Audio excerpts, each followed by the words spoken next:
Saludos a todos mis lectores mexicanos. I've been asked by my publishers to talk to you today to see if I might have any ideas that could help you deal with the current crisis that we're all going through. I believe that most of us are aware of the physical dangers that we're all facing with this pandemic and the steps that we need to take to stop the spread of it.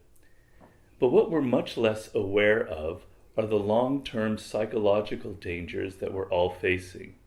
And that's what I want to address here today. Now, the dominant emotion that we're all feeling is obviously fear. And I think it would be helpful to understand first the origin, the nature, and the purpose of fear itself. Now, fear is the oldest emotion of them all.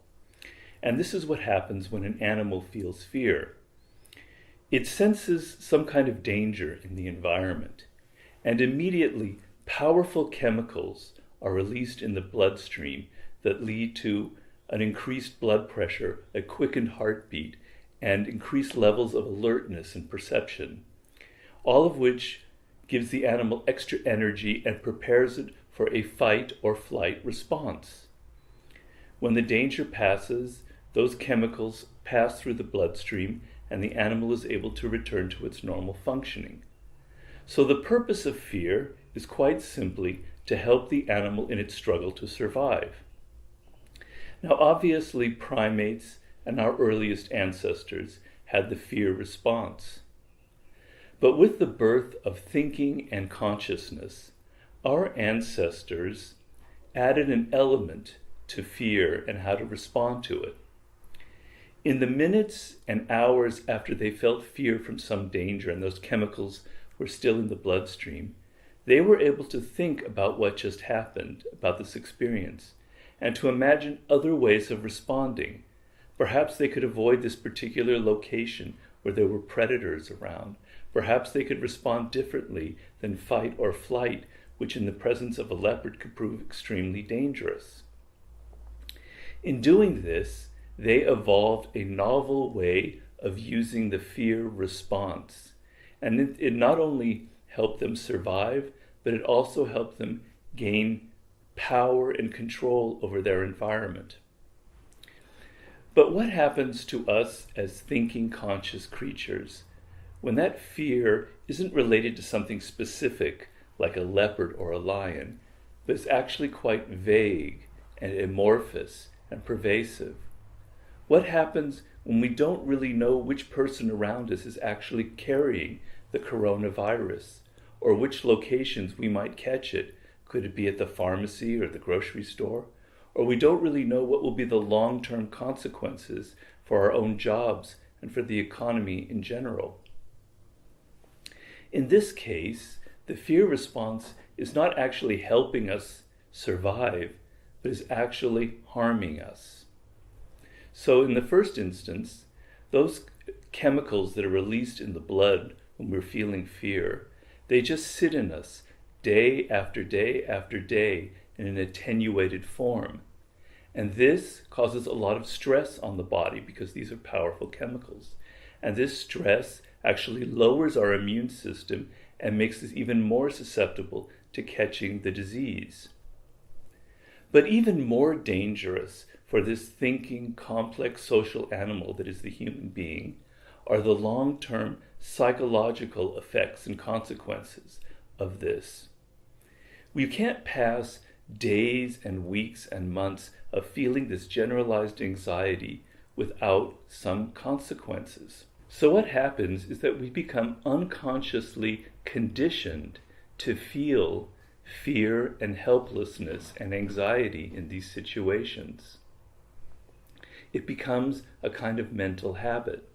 And so when this danger passes, as it eventually will, we are suddenly burdened with an overly cautious and overly fearful attitude. Life inevitably entails unexpected problems, unexpected setbacks, and even mini crises. And if we've been conditioned to always respond and think in a fearful manner and always retreat before these particular dangers, we no longer have the ability to attack them creatively, and with energy, which is the only human way to solve these problems, which in a complex world actually places us in great danger. But with danger also comes opportunity. As they say, we can turn shit into sugar. And what this means is this is precisely the moment that we can actually begin to work on ourselves, that we can actually develop some critical life skills that will serve us incredibly well once this crisis has passed. We can learn how to actually control certain aspects about our emotions, how we can change certain things in ourselves, so that we can emerge from this moment actually stronger, more resilient, and better prepared to handle the post-coronavirus world. So with that in mind, I've developed several exercises that I believe can help us deal with some of the most powerful negative emotions that we're all experiencing in this moment.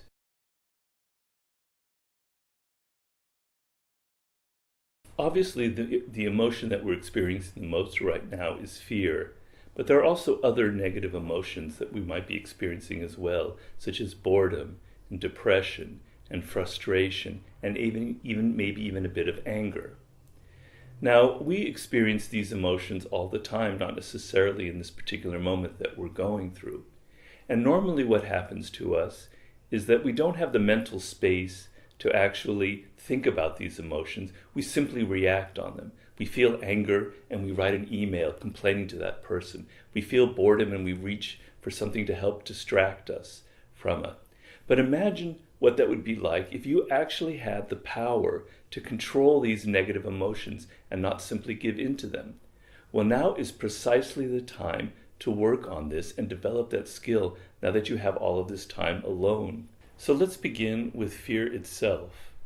Now, I want you, instead of just feeling this kind of generalized fear or anxiety about the world or about your situation, is I want you to take a step back when you're feeling this emotion and actually analyze it and actually ask yourself, why am I feeling fear in this moment? What exactly am I afraid of? Is there something specific and concrete that I'm afraid of? Or is it something just generally in the air?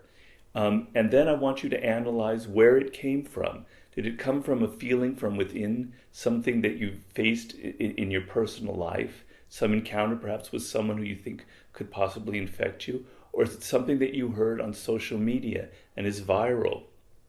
And so I want you to be able to take some distance and to think about where that fear came from and to see if you can actually relate it to something specific in the environment. And then I want you to be able to do that with all of the other emotions you're feeling. So you're feeling depressed. Instead of giving into that feeling, try and step back and say, why am I feeling depressed in this moment?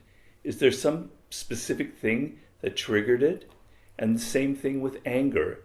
Am I angry because of something that happened several weeks ago? Or is there something that happened just yesterday? Does it come from within? Or is it something that I've been reading about in the newspaper? And so I want you to be able to do this on a day-by-day basis. If you need to, you can even write it down in a journal, sort of chronicling these various emotions that are happening to you. And I want you to develop the ability, the habit of not just giving in to these emotions, but to actually stepping back and analyzing them and trying to figure out where they come from and why they are occurring to you in the moment. And the reason that you do this is that in the process of analyzing it, oftentimes you will realize this emotion isn't really very real. It's not actually tied to something that's threatening me in the moment, or it's not actually tied to something that is happening to me right now. And so you'll develop the ability to let time pass. You won't feel so angry in the moment because you know tomorrow you won't be feeling the same way. This will help calm you down in the moment and will also help you develop patience as you realize that the emotions that you're feeling now are temporary and that they will disappear probably the next day or a few days later. So instead of giving in to this emotion of fear and having it crippling you, what you're doing in this moment is you're actually doing the opposite. You're developing a critical life skill, the ability to distance yourself and gain a degree of control over your own emotions.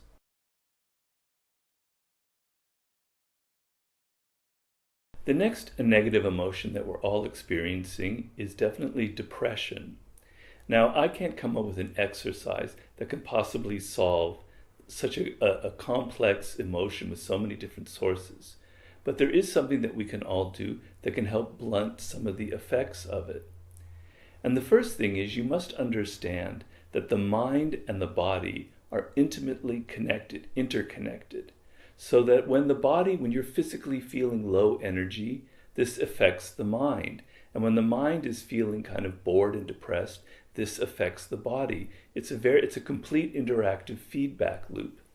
But oftentimes when we feel depressed, we separate that and we only think of the mental part and not realizing that there could be a physical somatic source for this emotion. So one thing that you must understand is how the human body is what it's designed for. And our earliest ancestors were constantly moving, constantly on the go. I'm talking about our hunter-gatherer ancestors. They would walk dozens of miles in a day outside. And so our bodies are designed for continual motion and for being outside in the sunlight. That's how we maximize the use of our physical powers. And you'll notice the trend in northern Scandinavian countries, for instance, in the winter, when people can't move as much and when they're not exposed to as much sunlight, they become extremely depressed and even suicidal. So the physical element has an incredible effect on the mental element. And so what I'm advocating in this moment is that you need to move as much as possible and not give in to the inertia that we naturally feel being cooped up in our apartments or in our single rooms. And what this means is, as much as possible, I want you to go outside and take a walk every day for at least a mile. If you're confined to a certain area, then just walk around the block during that time, or use this time to walk your dog or whatever it is.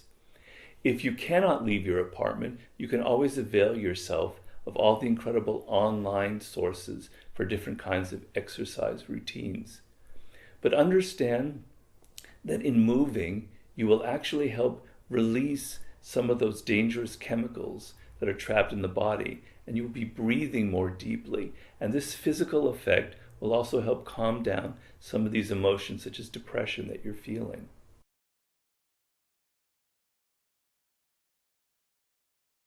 The next negative emotion that I think we're all dealing with is boredom.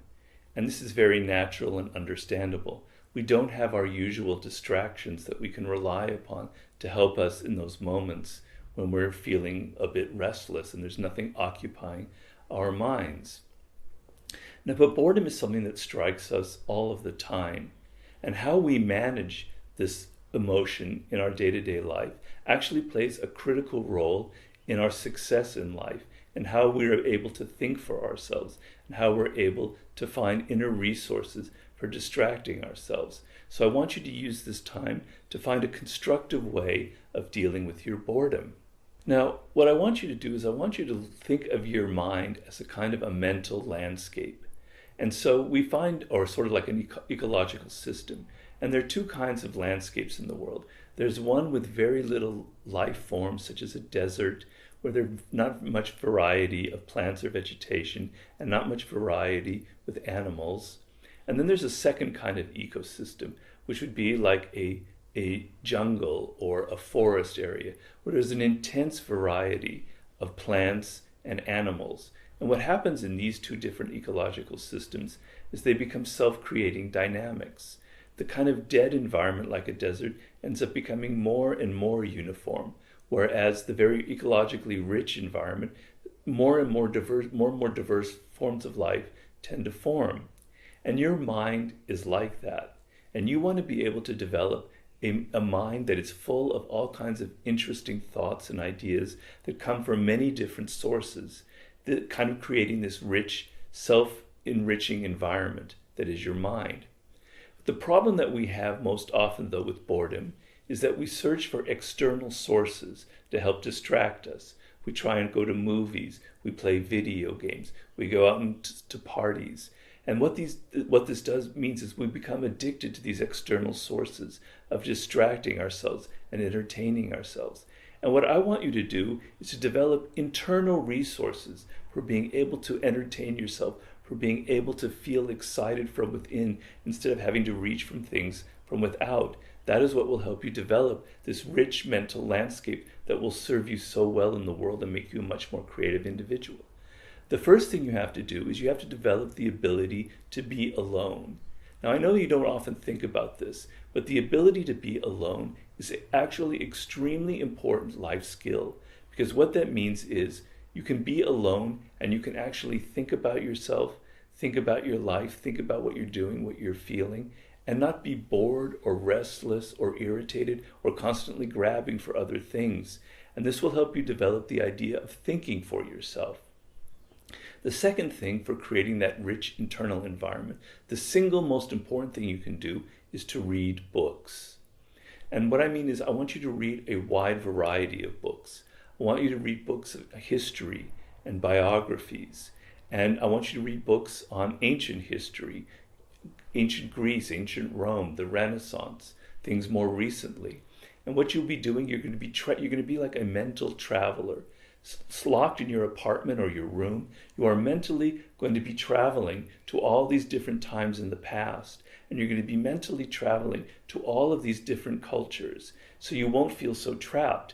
And this is what people in prison often do. They discover the prison library, and even though they're confined in their little cell, their mind is able to travel all around the world, and they find this is as incredibly liberating.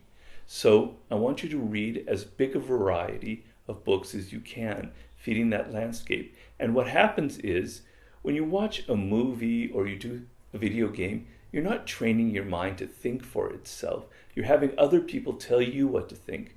But reading books, you're able to develop your own muscle and your own ideas as you interact with that text. The other thing I want you to read are books on philosophy that will help calm you down.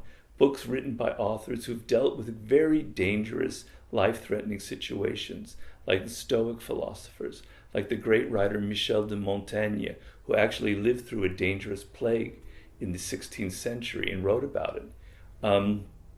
Or modern writers like Viktor Frankl, who wrote that great book Man's Search for Meaning, about his survival in a concentration camp. These books will help you develop incredible skills for how to deal and calm yourself down in moments of great danger and panic.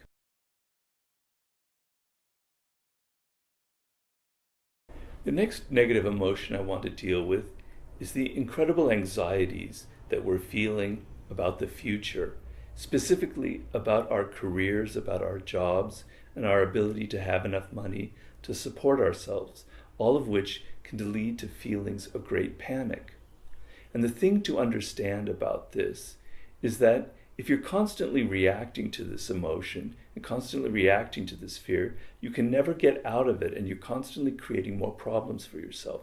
The actual solution is to develop the ability to get outside the moment and to think longer term about the direction of your life, about the direction, the goals that you want, and the career that you're trying to make for yourself. Now, I understand for many of you who have lost jobs that this is extremely urgent and critical right now. You don't have the luxury of thinking that far into the future. You need to find some way to pay for food and rent, etc., in the days to come. That's extremely understandable.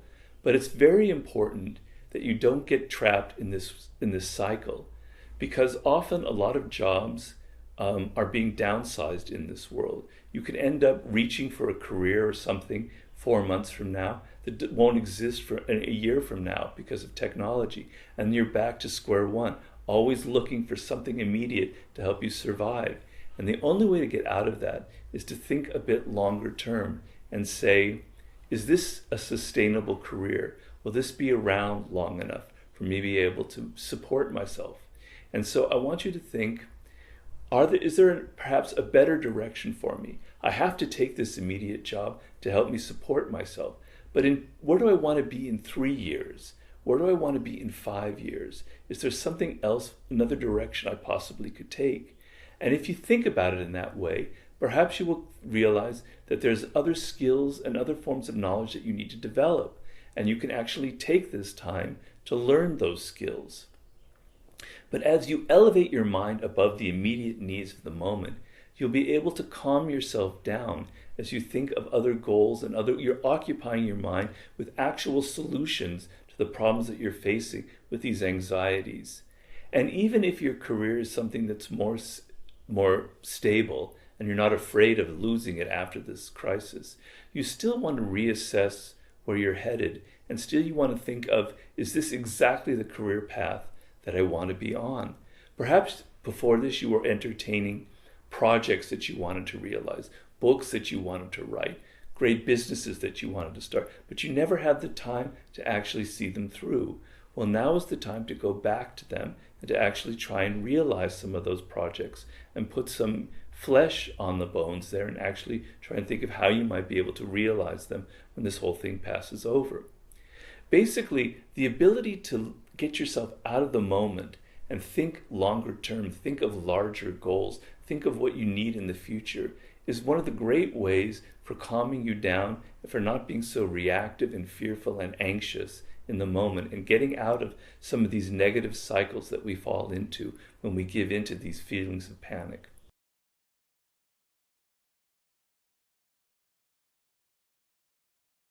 The next emotion that I want us to deal with is feelings of isolation and all the other things that come with it, great feelings of insecurity and self-doubt about ourselves. And the thing you must understand about isolation is that we are an extremely social animal. And there have been all kinds of very interesting studies and books written about the effects of deep isolation on the human being. We depend on seeing other people's eyes, on touching other people, and having physical interaction with them for actually feeling that we're alive, that we're a human being. And in moments of isolation, we can begin to doubt that and we can begin to crumble from within. So, although we can't physically be around as many people as we need to right now, there are other ways to connect to people. We have to go back a little bit to the past. And a lot of people now are advocating telephoning, the old analog way of just simply telephoning and talking to people. But I think an even better way. I want to go back more to the 18th and 19th century. Back in those days, when people felt extremely isolated from friends that they couldn't communicate to, and there wasn't telephones or internet or high-speed travel where they could go visit people, their main way of connecting was through writing letters. They would write long letters in which they would discuss how they were feeling, what was going on with them. And in writing that letter and in reading it, you would get a look into the inside world of the other people and would help develop very strong, powerful, intimate connections with people you were corresponding with. Now, obviously, with email, we're not going to be sitting there writing 7-page letters. But there's a way where you can start kind of imagining that you are kind of writing a letter to people in which you're not just simply communicating information about your business or the banalities of your life, but you're actually expressing to them some of the things that you're feeling right now, some of the things that you're going through. You could turn it more into a letter where there's more of an intimate confession and an intimate level of communication. And in this way, you can learn other things about the people that are writing back to you. And I want you to expand this circle of people that you're writing to. It can't be too large, otherwise it's going to take up all of your time. But you have some of these virtual friends on Facebook or other forms of social media. And this could be a great way to get connected to people that you normally have very superficial connections to understand what they're going through in different parts of the world. And in doing this, you have an added benefit where you're actually being able to externalize some of your emotions, getting them out on paper or on your screen so you can release some of them, and you're actually helping develop your own writing skills, which is a very important skill to have moving forward. The other thing is, if you're feeling sorry for yourself about you're cooped up and you're confined and how bad your situation is, the other way to get out of it is to develop greater levels of empathy. There's always people who are having something worse than you right now. They're the people who have actually died from this virus. They're the people who are right now sick and fighting for their lives. They're the doctors and nurses out there on the front lines who are risking their lives to help all of us. They're the people delivering our packages who are exposing themselves to danger, or the people working in grocery stores. they probably have it a lot worse than you, unless you're actually one of those people. And so thinking about them and thinking about their plight can help you get outside of yourself and connect more deeply to people, at least on a mental, psychological level.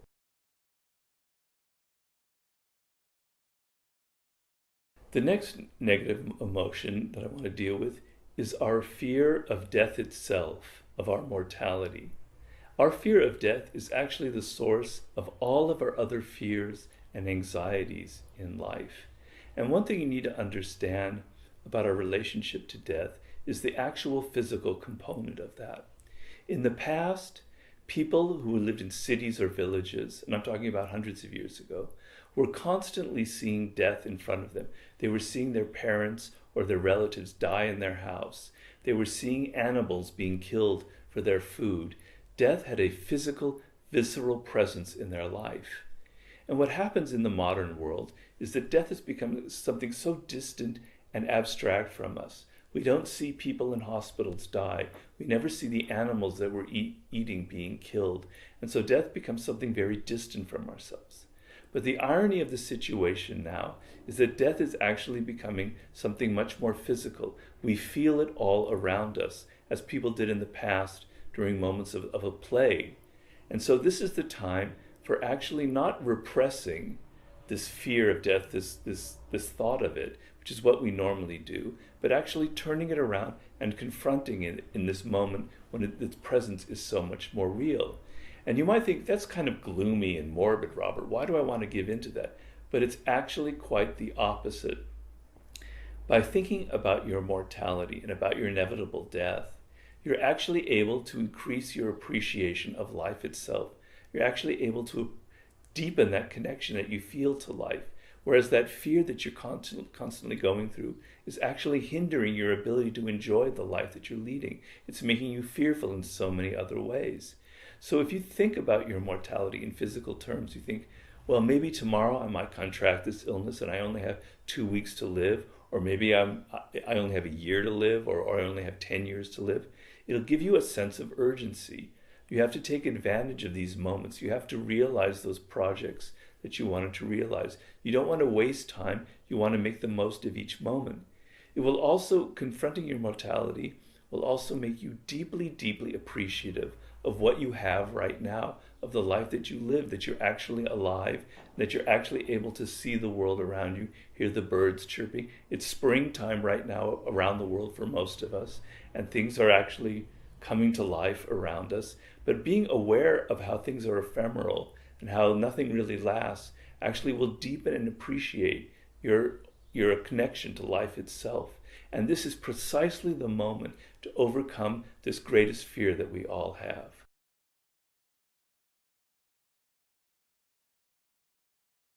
Finally, a lot of us are feeling feelings of anger and rage and helplessness, and we're not really quite sure where this comes from.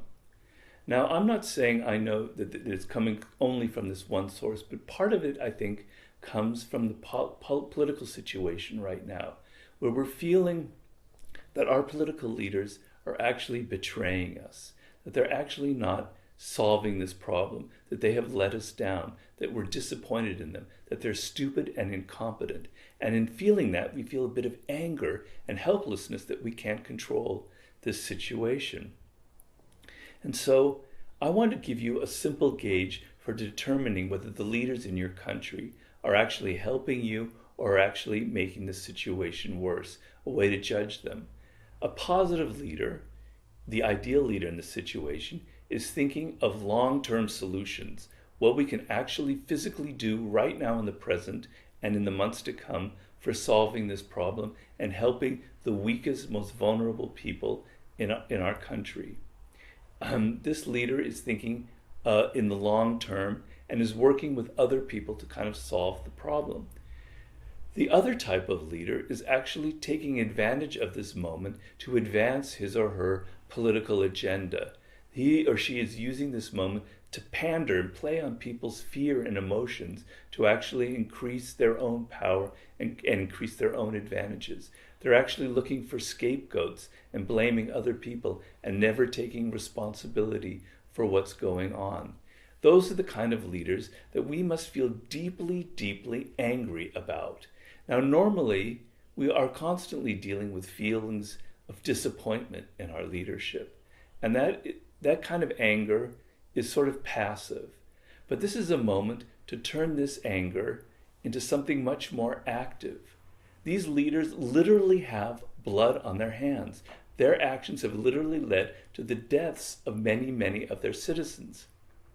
And so what we need to do is take this moment to not just feel rage and helpless, but to actually organize and to actually find other people who are feeling this way and to say that we're not going to put up with this. We're not going to feel helpless. We're going to find a way to get rid of these rascals once and for all. And these are Marie Antoinette moments where we can realize that our system of government or our leaders are not serving our interests, and it's time to get rid of them. It's time to change the system. Now, I know some of this might seem a little frivolous and not really so relevant to the immediate urgent problems that we're all facing. But I beg you to think differently about this. These exercises, if you follow closely, will help calm you down and will give you mental space to think more clearly about the present and the future. They will lead to the cultivation of life skills that will help you further on after this crisis has passed deal with any other future problems in life. They will help expand your capacities.